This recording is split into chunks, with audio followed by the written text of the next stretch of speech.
Hello, this is a very quick look at the CPR call blocking mobile. This is a big button SIM-free mobile aimed at users who just want a nice simple phone.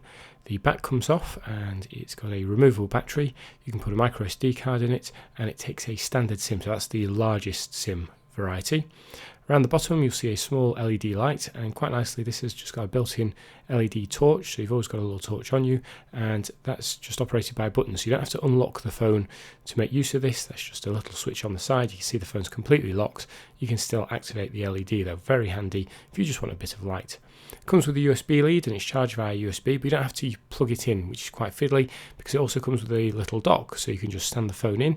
That will charge it up. You could just leave it on the side, and then the dock itself has a USB port on the back, so you just plug the USB lead in and then you can charge your phone.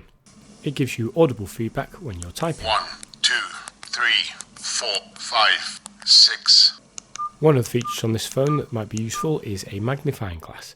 So this uses the phone's low-res camera and just helps magnify it. But as you can see, the low-res screen means it might be a little bit tricky for people to read. So this won't replace an actual magnifying glass, but it does mean that you've got one to hand if you need it when you're carrying your phone around. The main feature of this is the call blocking function. And you've got two options, a blacklist and a whitelist. So the blacklist allows you to block very specific numbers. So if you've received a call from a sales company, you'd turn on your blacklist. If you don't want to receive a call from them again, you would add their number to the blacklist. You can add quite a few numbers. I think it's up to 100, so I won't scroll all the way down, but if I go to the top and go round, here we go, yep, there we go. So you can add 100 numbers and that will block them from being able to call you. What will happen though is they'll be diverted to your answer phone if you have answering machine on. Now you can do this a different way. If you want to keep this really strict, you can have a whitelist instead. So the whitelist bars all calls except for those on your whitelist, and it works in the same way. You go to the whitelist and you can add the numbers to allow through, and again that's up to 100 numbers. So while this works well, you'll probably want to set this up for someone before giving it to them, so put all your numbers in. The instructions are actually written quite small, so some people may not be able to read them very clearly. The phone also features an SOS button, and you pop in the SOS settings of who to call, and when that button's triggered it will sound an alarm, send a text message and try and call.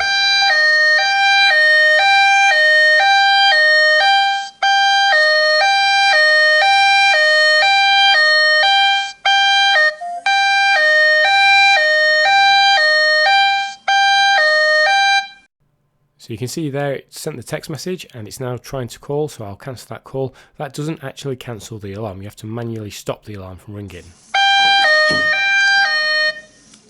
If you want to really strip back the features or hide just certain features, you can block functions.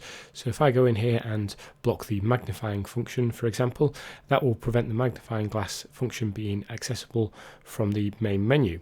Now this means you can have this really stripped back, so it's just a calling phone or call text, whatever you want to do, and you can always go back into the menu and re-enable something if you need to. So overall this is a pretty decent phone to consider for someone. It's very light in the hand. You can see the screen, while not amazing, is nice and big. The stand makes this very easy to charge. You don't have to worry about fiddly wires. And it's great to see that you can add photo contacts, so you go into the phone book and you can just see a photograph and a name rather than it just being a list of numbers, making it really nice and clear. But the one thing that this does need is someone to set it up, so don't just hand over the phone. If you think people might struggle with this, you're going to need to put a bit of time in adding either the blacklist numbers or adding the whitelist numbers, setting up the SOS, etc. I hope you found this short review useful. Thanks for watching.